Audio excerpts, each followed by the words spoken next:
Aner malaron wangwe Canada tin banga we ka ukire don tira wanya manun kanya du ni meri yang do palen bara ka gwa don tira makote kare utu goro wa benong yeti video di na tena na teka na kon ka ko meri fijikam jo na kon di alin kon banga we kan kano do tv en go mala karun wang ka changdar ka tiang ka ta no kon di alin go bara wala ka changa jandara wure re ko pa em baro pani ron ba da dara wure jandara wure di ko gore je go ba ye non tilal gor ya na be alin ka tona na wi mon keleo Lara nyaman goro go balar kone jo ma we kane tin kone chalke lo ner community jo me lo nga ko be ya kane kon ko jene me very important ma goro baleng community dan ne tin kone chalke lo ner go ndiala kon te katin jo ma we ka lo ner katin ndiala ko lar karo dia re dar ma chalke nyirol county en go bay jo yene kone chalke lo ner tin ndiala ko la dien kete kare to be to ka yete lar ka kwar kere kwar te kon la lar yete kare to be to ka ye te kare te gor ko bara la na ka ye go yen pan kun biata na cia gang rodun cia gang no dorun katin diala ko la krodi na tama jen batwan go jen bere be ben ka ye ko jen bia goro go jen pan kun biara no ri katin diala ko le re do an mandong dien ba go yen e ko ni chal ka ye lo yen karodun biara na karodun melon go telle kuma ben ka yen tama cia ugandis ko na kana ga ken la yen diala katin diala ko le go men no yen de yen ka karpion ka de te dun de jagu ye la yen karodun en go jen poinde men ci alien ka ci anga yin go jen tore dar kanyerol county ke dungdar kwaran mi chala commissioner ga chalo la dongira la ne de kon chal ka chap gore je gwan wode ne de kon chal ka chap dar kanyerol county gwan ne kendi ala kon ci pen ka ke yendi ade yen me de jen nanga la go jen de gore go bi right ne go ko jen men nang ne tin kon chal ka jinyeral jen pene shi mo go kamederi no ka madun ba yene to kono chal ke lo ko ni chima gwante arba jen chede marama gwa luga me we ka yendi ala go meladi no gore je go biare de be je gu yene tina wi mon ke lew che yene to kono chal ke lo ner kanyerol county ko wotuk de mi che ko wona mo to kanyerol county je jen men bi to ka yene to kono chal ke lo ndama jen ja kwa plana go jen ba to anytime soon mo yene ko ilana yene to kono chal ke general bire na bogre ro al re do arka south sudan be bo anytime soon kwa yela la lara gwan go ka ti ala che ka ti de raide de jagwe ka tana na ta kayye ko wayen pain kun nga yen wuduna na chungen tin ka ta dun gan ta kayye raido arun ka nga yen men gang yen na rodun ka kane di ala che ka to che de go wode de to ka madun yen ka rodun go de ga na yen karo de ra go apuji wode ga na yen karam na ko la gwantar mukan gwantar kana ne chop kayye chware jagoro gwan go biya gwantar biya laut ko jen bakro te kane ba yare dara ken redun dar jen poinde ba dorbe no mai kale gwani kundi ala ko de tin yen lo ka dio ko wo meche to kanyerol county chetuoka ko ba kama chetuoka nyerol county ba chetuoka uror county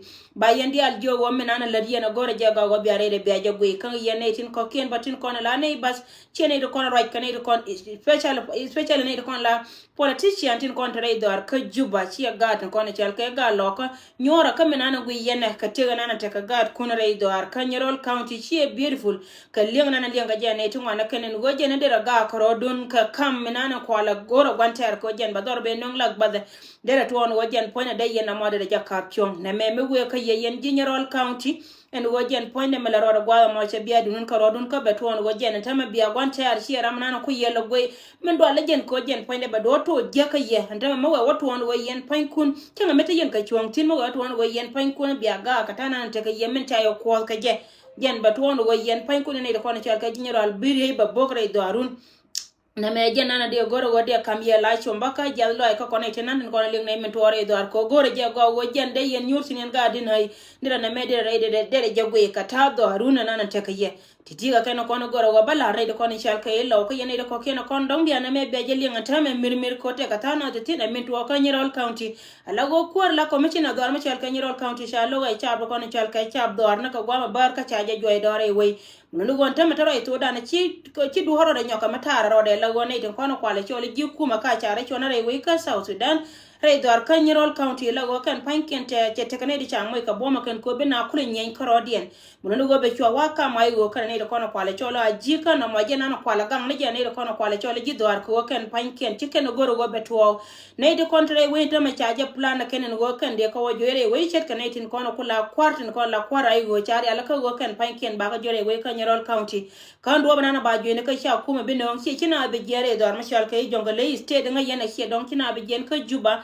bikala ne kan yen ga lo koro de je no kuna la moy koro itin mi sheka wona gwana go jen benaro de luwe katin de ala kola koro de no go yen biya ta da biya jagui en go che de mi go wode liade tore lo ka kama dun yen de kono kwale chole yen ji shen koro dun gwana je no go jen de ga yen ka gwante ar chet kamela yara gang ni wonna me jen nana go ro go balla ne tin ko ken kono biya te ga lengtin en go jen point de ne de kono chal ka ji ngai ke lo de ken dun go tele me shi ga dina idan jok che le me shi ka nyan ajena kulla ben kanara joka yego loye gujun ka mishi ka meta kanyerol county en go gwere de chit ka meda ne chi wol nya kon tore do ar go jende ko de jeto ka madun yen karo dun charon gang yen ko ne chal ka ga lo ka dan jok de me mani ne meba gore je ga go biare de bayo gu yen go jende ne lo karan mite ka michi to wala go jen point me de wurjanga jakula le kaye la go de korto ka mun ko jen che de mai gwa de ne ko ken bari shal ka jisi ka dun che che mor ko ne lo de je ka twar ne de ko ken batin gor ka je en go de lo ka de ka problem chara ka moy ka chance en go jen point de bine de ko ken ko no go ka jo bare lo ga ka problem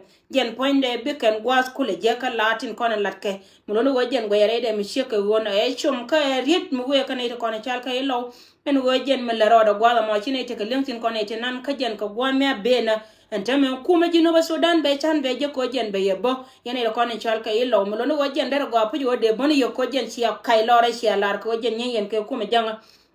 mine ne yen karo duna lago ba ko wada ne yadar she go aliya mi she ka wona bene tun wana kan baro yen beltin ka jen no ngarar min nul no go jen point jen no ngarar na mo go jen gore je ba ya lar ya da mo tin her jaw ma we ka ye en go yere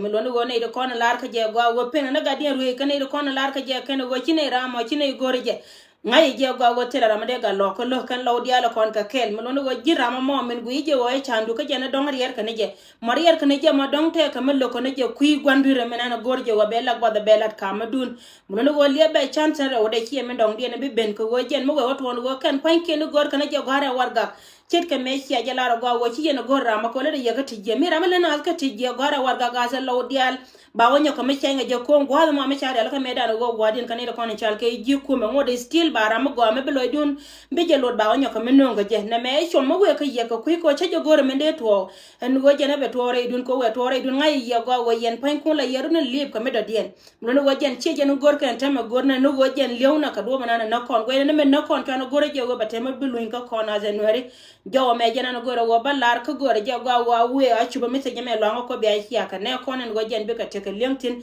rai do arare lo ko go jen chago go kan panken be ka ga karodian go na go kan ka ga ka gwanta yana na lipke kan nyam dia na gwe ka cha wanyo wo ka liya chimbos na me lar kel ka tin dia lo kon benen wala ka changa jandare en go jen poinde hawe kan ila kon chal ka ilo nwere do mashal ka nyerol county min dong dia ne biro de nyoka benen tame min to are do aran dor mishal ke doran ka unity state min to ka mayom county en go chinete kon chal ka yun mayom kana jima yandit kanetin kon tare do arka unity state dor to kon chari alaka wokende mai kende wo iten ne kene ne kon chal ke ji ko ma chikana rija ka chika loktin banyo kamalar ye yene tin dia la kon chal ke yin wore la wajena jen nan cha plan ko tare no go ba mai kun ba ka kap ka kamai ne kun ajen liya dun mo no go tok dul waje wona wajen poinde ba mai baka to biya ki ngai ne je ga go jin chiro na ka ki tie lo kuya ko wo ka ne ti tin ko no kwale chole ji do atin ko no gor ko ba mai ba ka ko ko la yen nyinga ka ne te to kan mai kan ka kam no go jen tit ka me chi ko len cha ngai da no go cha na cha na re do ka unity state ka kor ko jen point de dio ka je cha mai cha ka dizam re do mi chal ke kama yom county ne tin ko ne chal ke yun ma yom chile de cha te la kan ji ma yandit ko kan cha je lo kan ko kuma ji no ba Sudan cha mai cha ga de dizam re do ku kel kan yare we ka South Sudan security de tele me chare ala ka tin mo no go jen point de dizamen la be ko jen chi kuma che security cha aptiari ala ka re we ka South Sudan tele security ma go atin mo no go yene tin ko ne chal ke ne tin chare ala ka wo ba mai kun ba ka ba won dor me chal ke in Nasser county biana me bia jagu ya gwan go jen point rama wo mai ka wo ko to bia chu ngai ne je gwa chi te dun cha la te mi chi jena jen ka jen plan jeng be ye bor pin gwan ne dial ko ne yen tin yene ko ne chal ke ji do rai me awe ka ne ko ne chal ke ji unity state en go jen point de kel mu go amele yene go chara mai kun chara ka par ka bia ga to ba ma jino ba Sudan ba ka gwana ne chu ta kamal ka kuma jino ba Sudan mu waje wari ala ka wo kan chap ka dial panken kan ko te kar ka ka ba ka gan ko kuma la ka ba mai nas ko jen longa nas ka gan te le kuma na mi de la ra go ba ma cha ba ko wo ka wo jen ba ka kula na mu no go jiran gwana go na ka ji ko ka du an liana na de na ni ji go ba ji ba na nyoro go ma te le ma chi lat kula gwana go jen ba de ba na ji de ji ti am tet ka me la yene yene ko ni cha moy ka tin na ka gwana de ala ko de yen tin mulone wo yen point kun mo yaran war ma point de chugun mai la to bala wo jen be to ka tare ko to de loje mulone wo jen chu mai chu ji to ka tare bi to de be ko loiro do yene ko ni chal ka ji unti state gore je go bi ateka lemti na me sheke wono ko jen mo to won wo bi mai kun bi ga to ci jang do ko ni chal ka jang dar ma chal ka warab chala chan ka bi ke ben ala wo ba ya ba bor pi mi hotel ma chal ka unti state wana mo shi plan den ke path ka ne ko no gor ka je go wo unti state la dor cheder la pil kor cheder la gwada na de ala ka kan chet men che ngai ga o dor kun yene ko ni chal ka ne tina wana dor cha to ne de ko kwa wei kwa yela da kan ne tin ko ni chal ka jisia ka dantin gor kam riang dwar ma chal ka South Sudan rai me awe ka kon dial kon etin dial kon etin kon chal ke ji dar me chal ke re daran kan na ser ba min to ka unti state ba ja tona wore daran dor me chal ke daran kwer ngona ka pan ga kan titi ka ken kon kula te ka kor dina ne yene min to on tam bo ka na ne sian ko be na kula dwal ka bi ka ngwang muno go yene etin kon chal ke ne etin na daran liukel ka mai de ko jen mo waji wona jen kum ba ngode still ba mai du be ba na mai kuna kan nan ka wajen cha etu mai kuna ka cha na ngala go na ka chiro de tes ka ga unti state in kon cha korni justice riek bim top cha e joken ko riek bim to meda ne to wala den cha joy go gan wor ma de dor no de ya la ka che unti state cha kam nyal ka che normal che chan dial te kon te cha no ke 13 che jay ken cha ka yena te me justice riek bim cha ba joy ke jo wojen point de ja gan kon ne na lo no go kon riek bim top cha gad ma che dial cha ka beriam mulo go dini dor michal ka unti state we gwar chara janno gan go jen men le rodo gwa mo e biya kwar guro michal ka riek bim top biya ko kariyam gan no ritin kono kwale cholo gare ne te cha gwana ken cha gana ka but ka mana kan chiam yene ko ni chal ka ji unti state ko ni chiana me cha ala ka wotel mai ti biya to ban ni me cha tu kinai ma ka ya ko ne ko ken ko na ling ne me shi ka wona ka yene dia ala ko na gara war gang ne chi war gang dia ala ko na gar ka kwi ka ye shi ne ko ni chal ka youth unti state chi ka agree ko ba mai ken ba ka kam kuma Genova Sudan ya kaite la mishia wona kan use en kono chalke yu ma yandi kan yu dar ma chalka ma yom county kan ka agree ko woken ba mai ken ba ka kam kuma Genova Sudan ko ngai kan ga won kuma bude mena kan chiam ko kuma te ka tudo la tore she kan ida kono kwale choli jeng community ka kan kono kap kan mai nore ko la ka janna ka jang mo no go kuma Genova she kuma jana ka rodi ne kuma dan ko ne tin kono chalke yi South Sudan kene dialo ngana kan chakana mishara ben ka ba wala ka kwa wei ke rango aran mulunu go jen point chelo no go ba kwa konte ne kon ba ba ka ba ken ka bonga nuare lon ka kor ken tara kor mi la kor chungo chet commentary yene mulunu go jen roi mi sheke wona nanga ja karoke le go chi guardian to state alan mo go chala da ken ka congratulation ka guardian kon chal ke kwar boni tin kon gan ka ga da ken ken man ka cha roi me chala ken ti loy nuare dia chi ka te ya ka wonya nganya ta mi sheko na ka go ni kundi al ba wore dar mi chal ke igreta panga ga were dar mi chal ke are daran ka la jor state en wotie da rodun ka jen kuika mi shiko no ko jen plana na ye mi shiko wono gode go ba mai ba ka chet ka me da na kai en go jen wong na za ka go gar ka ni kuma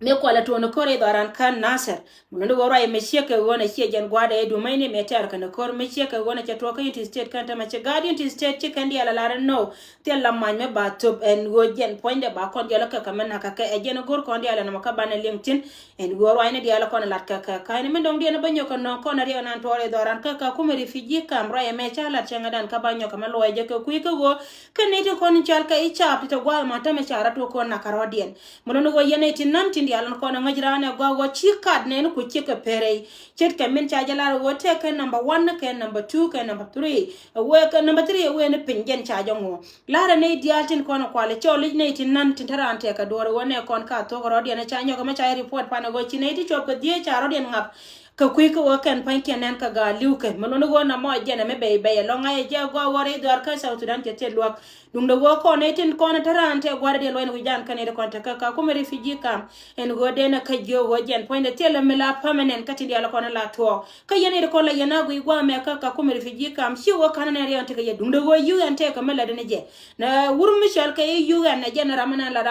rameda ne ti yente dade mulunu go gwade da ne cha registration e dar ka kuma refugee ka me cha ja kap chong chi re kam ne dial kinai to ko ken chi ga benti la new ti chi bere la wo jen ta ma ko budget ko la la ka peg ne te content ti ni wal mulunu go jen la lar ka je liuna yai ka lar ka report ne chiang liuna ka jen loge gor ne duoma ba ngai ne ka ne che ba ngai ne peg na charo dun pe ka jen point dong be dor bo go nyam lebe ja manu go jen point de chi gude cha pentin ka yene tin konde la ne tin nan luang ne ka kuine ne kondi al bos dire lon ka ko me refugee kam en terma ka jen ba chi del wal ba cha ka ga la go jen mu ko dine jen long che ka men cha ne janga go ne tin wana ken ko ken pan ken liu kan shi an kame na da dawriam koriam mitela o mi sham ka jen la liuna lia dide longa tam ka ko mi refugee kam ka jene to wana kan an ngabe da na la goy ko jura tama ja ci bena tama ci bena ka ner community te kan ri cha jala da ngo ken ci na cha ro den ngap ka ko ci bol ci dit ka gat ko jin ci minen gat ko liu kala gorje be ko liu ni jin na mo ci me de be le man gandial e jalo ay ka man ga da te la man ga da la gorje gon go jen ponde be te ni jen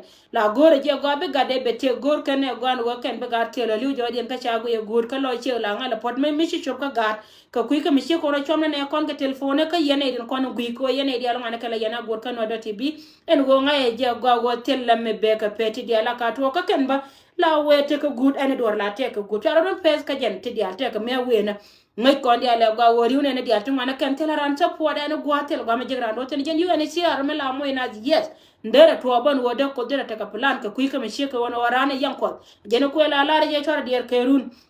bayele ni jogo yen mana gandi ala kono jed loy kun kamela rodo gwa ma chara dier kerun ko ja kel ke ye bangor ke mebe mil mana be yor penyere idor ka ku me refugee kam be do ben ci be gwa ben ka gwa me dum tina ba ya lo ka jeti tika ken kono bandong ye wala ke chenga janare wudere en go chara ja porwe biya ka ci aka ne kon lo nga ko biya ka ci aka chara ja porwe go biya no do tv be jo gor ka to ka wajen ba yandong lari ka tong ne tina titel dio ne dial kono ci lin ka tutu gol biya te ga lin ka no do tv ka ka tin la to ken titel kaini la gorne ni shang ka gwana ni chine barar ka jamara roje woke ba barar ka batante bol bari ala ka gwana la gwas news she be la kon be la barar ka nya dun ka nyimo mer yang do pal ban le jakata no kon tigo to ka benta